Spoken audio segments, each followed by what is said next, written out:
Robert Nesta Marley, known as Bob Marley, was born in Jamaica on February 6, 1945, to a white English father and a black Jamaican mother. At 9, he moved to the Trenchtown neighborhood of Kingston.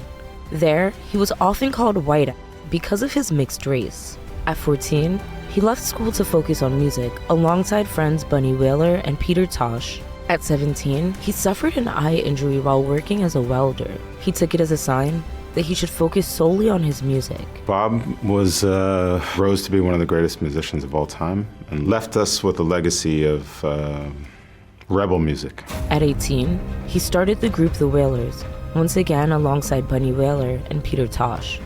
At 19, he entered fatherhood after adopting a daughter Sharon, the first of 11 children.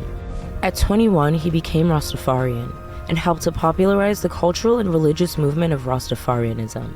The same year, he married Rita Marley, Sharon's mother, and the only woman he would ever marry. His relationship with Rita was something that I think was revelatory to me. I just didn't know how close they were, their bond, and obviously being the matriarch of the family, but also being a band member, coming to know that she taught him Rastafarianism. At 24, without any savings, he went to join his mother in Newark, Delaware, where he worked in a Chrysler factory. At 27, he met English-Jamaican producer Chris Blackwell, founder of Island Records, who helped to launch his international career. The Wailers became Bob Marley and the Wailers. Reggae speak of life, and not death. Reggae fight against death. At 31, he survived a shooting in Kingston with Rita, who was hit in the head. At 32, he competed in a soccer match against journalists in Paris alongside the Wailers. During the match, an opposing player stepped on his toe, which began to bleed. After seeking medical attention, he learned that he had an aggressive form of cancer.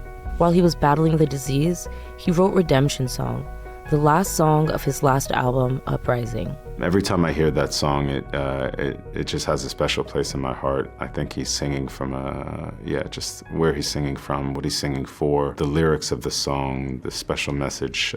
So that song in particular just really resonates with me. It's about emancipating oneself from mental slavery, and that can mean many things on a personal level, for Jamaica, and I think it became the thesis for our film. Bob, coming from abject poverty, being born into that, absent of a parent, I think oftentimes we blame ourselves for these things. We blame we blame ourselves for the sins of our past, and I think allowing yourself to be loved, allowing yourself to let go is an important thing. At 33, he organized the One Love Peace concert in Jamaica to promote peace and unity between different political factions in the country. He called for people to come together to create a better world and shared the message, peace and love. He wasn't a perfect person. He had a perfect purpose. And I think that's what's so interesting about Bob, is that his purpose was perfect.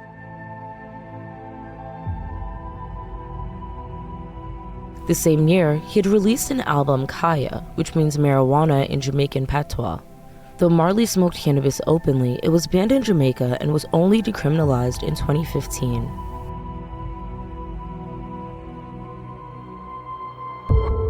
At 36, on May 11, 1981, Bob Marley succumbed to his cancer, which had spread to his brain and lungs. His life is not for him. His life is for people. He doesn't want his life if it's just for him. He's not a selfish person. In 2024, 43 years after his death, Bob Marley, One Love, a film tracing his life and produced by his son Ziggy, debuted in theaters. And it says one love, and it's subliminal maybe, but it's very important for us to put that message out there. And so that is what we are for. We are for the message of one love for humanity. We do not need to be fighting each other. It's not necessary for us to exist. It is not necessary for us to prosper, to hate each other. It is unnecessary. We don't need to do that, to live together. We don't need to. People think they know Bob Marley, but we want to show his intimate inside world where we haven't seen that.